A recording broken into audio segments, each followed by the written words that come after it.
messages from beyond our dimensional reality!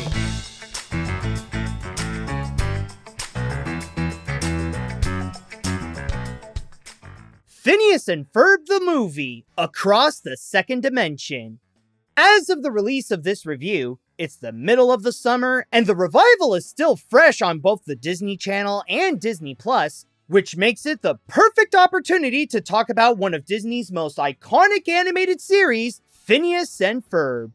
But even though it has a prominent fan base, I feel like it doesn't get enough credit for the impact it made at the time on television animation. You see, the middle of the 2000 decade is often considered to be a low point for the medium, especially when the big animation-centered networks were past their prime after their success during the 1990s and the early 2000s, and most of the news shows during that period were not strong enough to maintain an audience like their predecessors. But it wasn't until August of 2007 when the Disney Channel premiered a new series from animation veterans Dan Povenmire and Jeff Swampy Marsh, based on an idea they had since they were working together on Rocko's Modern Life, about two kids who are always up to something crazy during their summer vacation.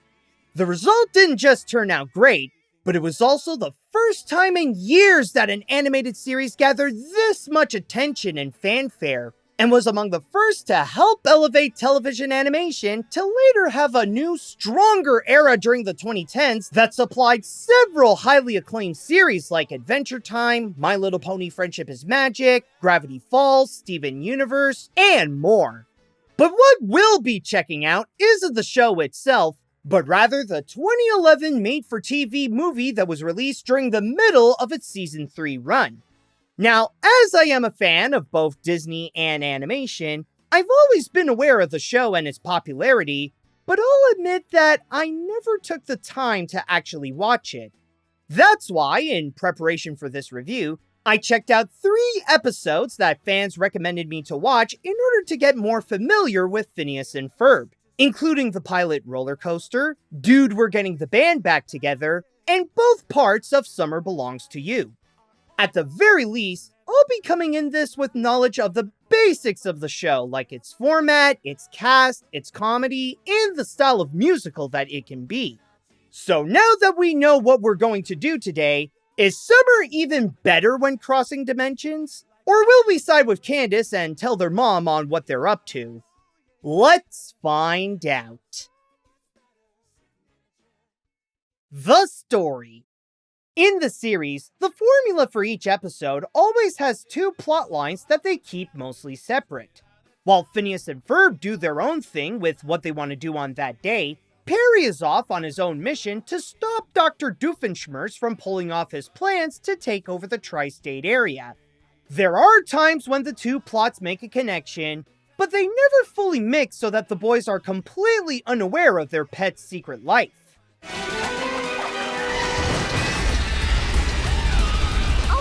Perry. However, the main goal of Across the Second Dimension is to answer the big question of, what if they did find out? After building another crazy contraption to give them something to do, Phineas and Ferb get tangled up in Doofenshmirtz's lab and then fix his other Dimensionator. But what they stumbled upon after it opened a portal is a different universe where the evil scientists did rule the tri-state area under a dictatorship.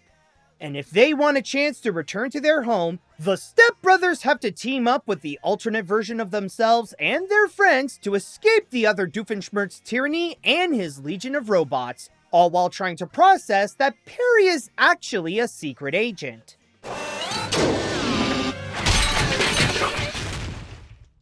Perry? One positive note that I'll give it now is that I can see why they saved this plotline for a movie. Not just with the big adventure in a more conservative dimension, but primarily with the discovery of Perry's identity. Like I've already insinuated, the show is known to have a template to build its episodes. Maybe there are times when it can break a bit of its own rules, but for the most part, the basics of the story almost never changes. But if there ever was a time to break that status quo, then a movie is the perfect opportunity for that in order to make a spectacle out of it. And in the case of Phineas and Ferb, It would be a big deal if the two found out that their pet platypus is a crime-fighting agent, which is why part of the film's driving force is the relationship between the stepbrothers and Perry, as the complications of the discovery put their bond to the test and has a few moments to look into what they mean to each other. So nothing's changed. Did it ever occur to you that we could help you? That we could have made a great team? But I guess you can't have teamwork without trust. But even if the series is described as formulaic, a big reason why the show went on to become massively popular with over 150 episodes is because of its unique brand of comedy. It's a combination of a ludicrously fast pace mixed with an over-the-top tone. It's a real challenge to pull off, but the series is able to make that work with how it is quickly able to get away with so many ridiculous things to the point of leaving the characters with no choice but to roll with them. And yes, Across the Second Dimension does have that humor, and it's a great tool to help make it engaging, especially with the new materials it got for the alternate dimension, including being a little more meta to poke fun of its own tropes. Not to mention how the movie is the home of possibly the most iconic Phineas and Ferb meme. Wow, if I had a nickel for every time I was doomed by a puppet, I'd have 2 nickels, which isn't a lot, but it's weird that it happened twice, right? Also, as a big part of the plot is about Perry being an agent, of course the feature is more action-packed with the platypus and other characters fighting and escaping their way out of that dimension. And that's especially the case with the whole third act, where it's almost all action. Now, at this point, there's a lot more that I want to talk about with that, but I'll have to get into some spoilers here, so for anyone who wants to dodge that, just skip to here and you'll be fine. But for those who are willing to stay, hear me out on this. I'll give the feature that it does have a really fun climax that almost acts like an homage to the show up to that point, bringing back many of the boys' previous inventions to stop the robots, and featuring other throwbacks like Love Handle performing a musical number during the battle. All right, everyone, let's kick some robot chassis. Yeah! Phineas, anything we can do? As cool as it is to watch that, it does give me a big finale vibe.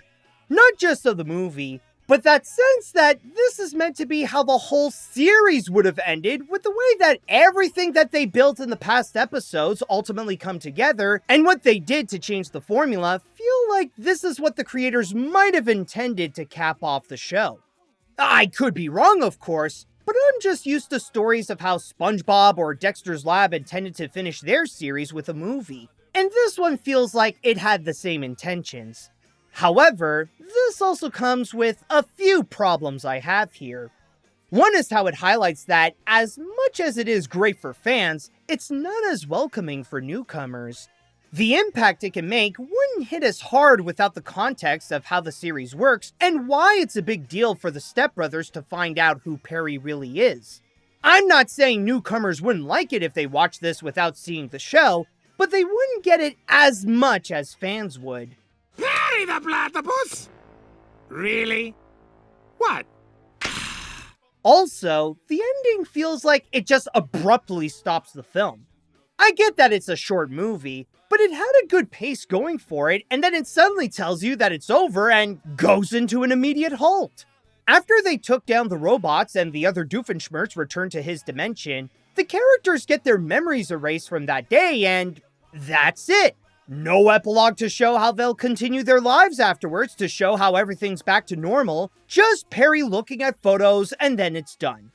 For something that does very well to maintain a fast pace, this is the only time that I felt a whiplash. So none of us will remember any of today? That's right. Good. Isabella!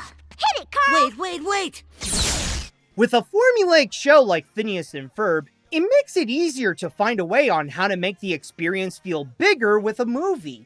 And with Across the Second Dimension, it is able to do the job to frame this as one of the biggest days of the boys' summer. With a good dose of action and laughs, the story knows how to make another dimension feel like a big adventure. The animation. Technically, this is still a made-for-TV movie. So I'll say now that there's only so much that the feature could do when it's mostly under the same limitations that the series had with its animation at the time. However, I will give it that Across the Second Dimension did get a bit of an upgrade, even if it is relatively minor. At the beginning, it did seem like it was gonna do that typical extra shadow layer that animated movies based on TV shows usually get. But that ended up as a bluff where that only shows up in the first musical number and very rarely afterwards. I know that many have made fun of that trope, but I honestly like it when they do that, and the extra shadows and lighting did give the visuals a nice look when they show up. Good morning, Perry. Now that's the way to wake up. This is gonna be the best day ever. But let's talk about the general look of Phineas and Ferb. One of the most noticeable aspects of the series is the prominent use of shapes to build their characters and backgrounds, especially with its main cast that comprise of triangles, rectangles, and circles. According to Povenmire, this was an element that was inspired by the later works of Tex Avery when his cartoons had to fit in with the more abstract aesthetic that was popular back in the 1950s and 60s. Now that I think about it, even the comedy feels inspired by Avery with its bombastic nature. That does explain how the show can be really funny. Yeah, I'm sure there's a perfectly logical explanation for all of this. And they laughed at me for installing a platypult tow rig. Who's laughing now, Wayne? Also, the series has a very bright color palette to easily grab the viewer's attention. It also serves to present a kid's perspective of what summer looks like, where even in an ordinary suburban neighborhood, the things that pop out to them look more pleasant and feel like they can bring out a lot of opportunity to have fun. Even when it's time to relax, the grass is greener and the trees are vibrant to show how they can be a nice place to cool off. And in the movie, the colors are used in a more different manner where it's less about fun and more about the peril that they got themselves into. Especially when the second dimension is dominated by purples, reds, and some greens and grays.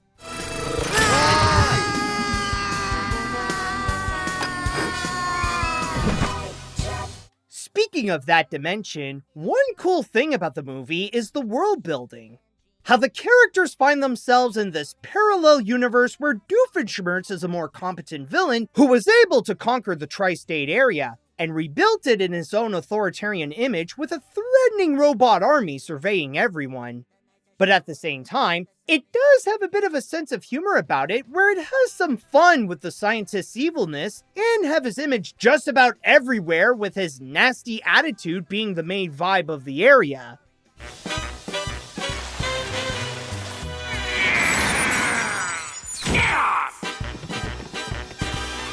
But as I said before, the movie is also packed with a good amount of action in that small running time, and the animation helps to add a bit more of the awesomeness of the Perry parts in the series.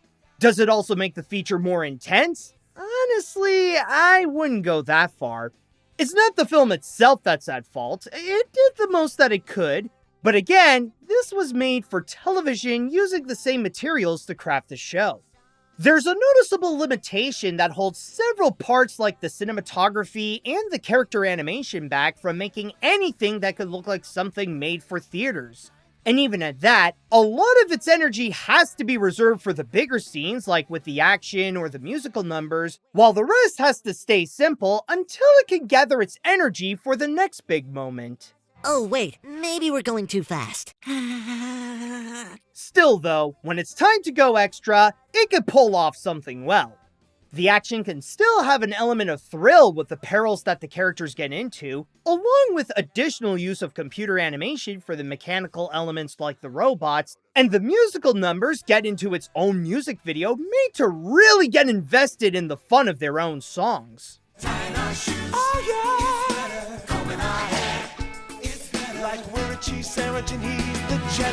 I'll admit that I wasn't expecting great animation from this movie, knowing that it's meant for TV and serves as an extension to the show. But even at that, it did the most that it could, and what it can provide is still a lot of fun to watch, while also capturing what makes the series visually enjoyable. The animation is a lot like Phineas and Ferb's inventions. They're not technically great, but they could still give you a wild ride. The characters. Since the show doesn't have a big linear arc across its seasons, it's easy to get a quick idea of who these characters are, as their personalities remain simple so that they can be a part of the show's formula. However, with Across the Second Dimension, since it's mainly about breaking its own pattern, that plays a factor onto how the characters can be and the way they react to what's happening. I do want to note though that because the cast goes into another dimension and meet their alternate selves, it's a big reason why I think that one of the strongest elements of the picture is the voice acting. The actors are already solid in this series by making their personalities very lively with a good dose of silliness, but the film gives them an extra challenge to additionally play their characters, but with a different attitude to varying degrees. Some changes are relatively small, like Phineas and Ferb, but the more drastic the differences are, the more admirable are the performances. This is why my favorites here are Dan Povenmire as the Doofenshmirtz. I still don't get it. If we're the same person, why are you so much better at being evil than me? True evil is born through pain and loss. And Ashley Teasdale as the Candaces. But what do you guys do around here for, fun? Look, Candace is it? No offense, but fun isn't really on my agenda. But as we look into the characters themselves, let's start off with the title boys, Phineas and Ferb. They're the happy-go-lucky kids who always want to spend every day doing something extraordinary during the summer, with one being the extroverted optimist, and the other being usually silent, but also wise. Oh yes, sports fans, that may be the best hit ever in the history of platypus baseball. And the crowd exhales loudly through their mouths. They also have a good heart where they love to share their experiences with their friends and family. But the one who they debatably love the most is their pet platypus, Perry. He may look like a derpy-looking animal with his family, but that's just a cover so that, while the stepbrothers enjoy their daily inventions, Perry goes out to stop Dr. Doofenshmirtz's evil plans. But in the movie, one of the main subjects is the relationship between the boys and the platypus, as it highlights what they mean to each other now that the truth is out. Phineas is more upset, feeling like he's been lied to this whole time, along with missing out on all the potential that they could do with each other if he had known, while Ferb is always by his brother's side, and Perry is just doing what he can to both save the tri-state area and the boys. The big catch with his job is that if he's exposed, then he'd have to leave them forever because they know too much. He had to keep his agent work a secret because he loves his family. And as taboo as living a double life can be, this operation makes it the toughest one yet for him to go and save the ones he loves, since it may be the last time he'll see them. I used to think you couldn't spell platypus without us. Well, you can, but it would just be platyp. Then you have Candace, the boy's older sister, who wants to prove to herself that she could be an adult, mainly to impress her boyfriend Jeremy, but suddenly gets tangled up in their cross-dimensional dilemma. I'll admit that her contribution to the film is pretty complex, at least how I feel about it. On one hand, her arc sounds a little bit like a rehash of Summer Belongs to You, where she has to learn about taking more responsibility when looking after her brothers, thus leading her to join on their adventure. However, her role in the picture is surprisingly strong, supplying the message of what it means to grow up and why you shouldn't rush to it. Something that she learns when meeting her other dimensional self, who is more militant, as the leader of the resistance group. I had to grow up pretty quick around here to make sure they didn't have to. Gee, you make growing up sound like it's a bad thing. It is what it is. I'll do whatever it takes to protect the ones I love. Her moments are as thoughtful as they are entertaining with Teasdale's great performance. Yet it's also weird how the substance is given to the side plot with her and not with the main characters. I get that this is a thing with the show, but it's just odd to see that a side character gets to have more depth and provide more substance than the ones whose names are in the title. And because she's only a secondary character, what she offers is treated as secondary as well. Okay, as the adult, I decree we are going to the park. Does anyone need to go potty first? Fine, make it quick. And then there's Dr. Doofenshmirtz, who is usually the goofy villain who always gets foiled by the platypus, but this time, he was able to get his invention to work as he meets his more successful self from the other dimension. With the two doofs, the main one acts more like the comic relief for the movie to go meta with how he fails at being evil, while the other acts as the main antagonist, shown as a serious threat where he knows what he's doing when faced against his opponents like Perry. And now, what do you see? Perry the Platypus! You know, I'm starting to see why you haven't become a ruler in your dimension. There are many others from the show who do show up as well, like Major Monogram and the boys' friends, but regardless if it's themselves or their other versions, their roles are as small as they are in the series, and at best, they can provide a few good jokes along the way, like Buford. From there, we go up the ventilation shaft. The detainment center is on level 4. And the snack bar's on level 5. If this time... Buford. Similar to the animation, as a movie with a small running time based on an animated series, the characters are only limited to what they usually do in the show, and sometimes it's not a whole lot. But then again, what they provide to the movie is still solid by keeping their charm by adding a little heart to the picture, and the actors get to show off more of their great talent.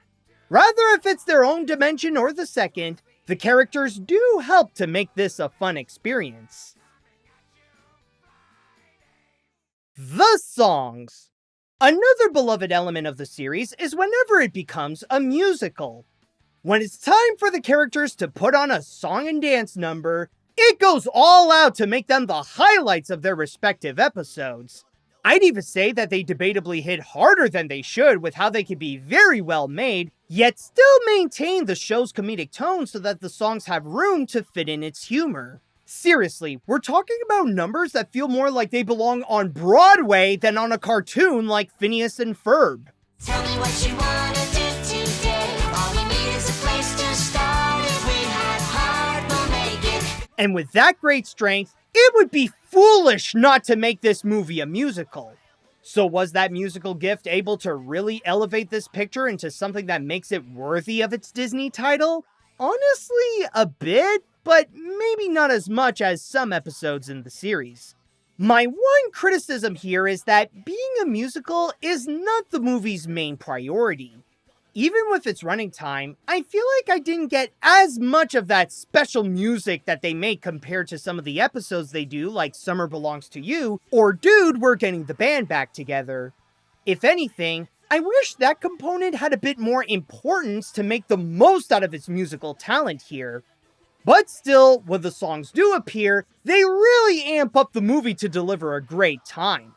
If we don't count any of the songs that go by quickly, like Going counterclockwise would take 8 million gigawatts of energy, overloading the local power grid. I know, it needs a chorus. The movie has 2 full musical numbers, including Brand New Best Friend, a duet from the two Doofenshmirtz as they sing about being a duo while reenacting many famous moments in television history. And it's me, I found a brand new best friend, and it's me, now that I found you. And Summer, Where Do We Begin?, where Phineas and Ferb sing to their alternate dimensional selves about their definition of summer. It's summer, every single moment is worth its weight in gold.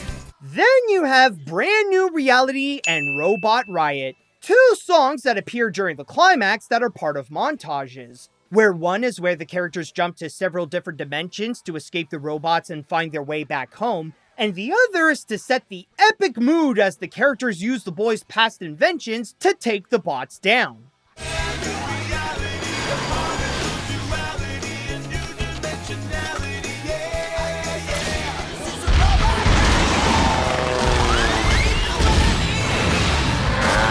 And then there's Everything's Better with Perry, which is in between a full musical and a montage, where it's the movie's opening number to present Phineas and Ferb's love for their pet platypus.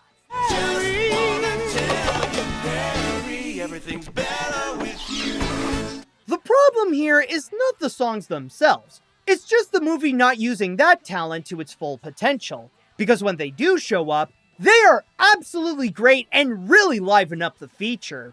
maybe the movie itself is not the best example of Phineas and Ferb's musical abilities, but the songs on their own are still worthy additions.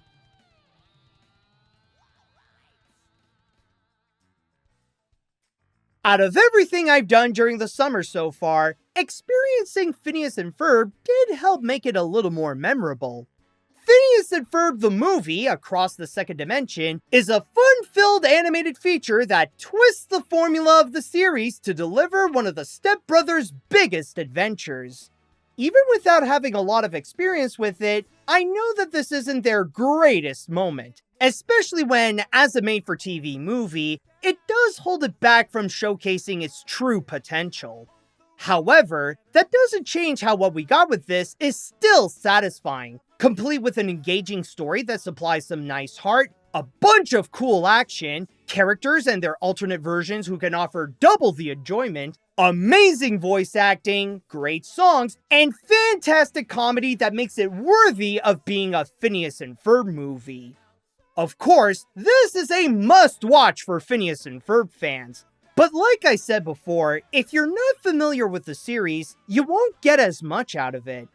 That's why I highly recommend to at least watch some episodes like the 3 I mentioned at the beginning so that you get a little bit familiar with the show beforehand, and then you can have a better understanding of this with the context in mind.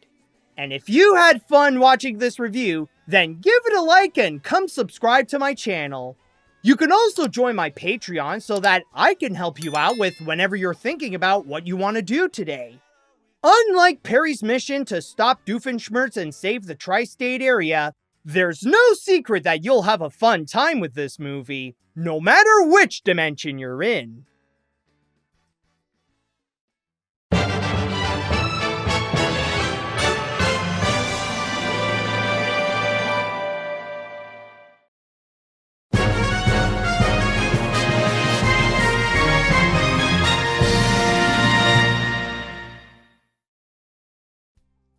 Hey guys, this is Animat, and may I say that I am glad to have this chance to finally go and experience Phineas and Ferb.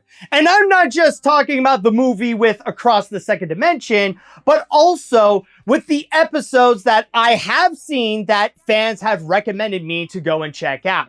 And I just gotta say, after going through this whole experience, I am very glad to have seen not just the movie, but especially those episodes. And it's not just the fact that those are great episodes and that they did help me get more of an understanding of what Phineas and Ferb is and how its formula works.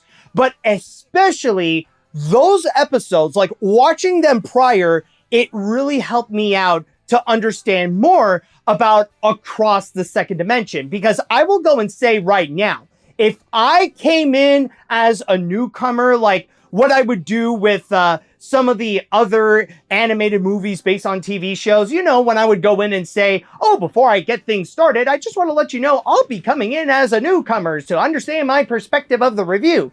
Like, if I would go and do that regular shtick with Across the Second Dimension, I probably would have given it a lower score than I did here. Now, this is not to say that this review would have been negative if I came in as a newcomer, but it's just that by watching those episodes, like I said, it gave me a lot more of an understanding. And as I stated in this review, this is the kind of movie where you do need the context to understand how the show works or how its formula is to really know why it's such a big deal for the movie to go and really break its formula, especially to understand the impact of how big of a deal it is when Phineas and Ferb discovers that Perry the Platypus is actually a secret agent. So that really is my biggest recommendation for Across the Second Dimension. If you haven't seen any episodes of Phineas and Ferb, please go and do so. And like I just stated, I highly recommend you go and check out the episodes that were recommended to me. So again, that includes the pilot episode, Roller Coaster, Summer Belongs to You, which is a big 2-parter, and also Dude, We're Getting the Band Back Together.